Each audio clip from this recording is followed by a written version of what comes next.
อจะได้มาอบว้ายโซเฟอร์ใจดีกว่านี้เอาขอบใจก็ทำผมทำ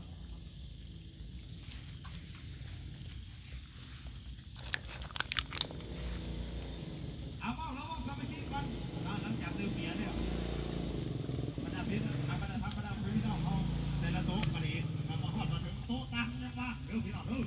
ออกมายืนอยู่ละล่าเมื่อยแขนเมื่อยขาย่างไปย่างมากแต่แฮกเมื่อยกลัวยืนอยู่ละล่าทุกท่านมานั่งพักดื่มเบียร์กันพักที่บ้านดนตรีเดี๋ยวจะป่าสบายมีแต่คนสนุกสนานมีแต่คนบอลซื้อจังซี่ก็ขอมอบเป็นเกียรติระบบสามัคคีหอบพิเศษหอบนี่จัดเป็นเกียรติให้แก่ทั้งเจ๊แก้ว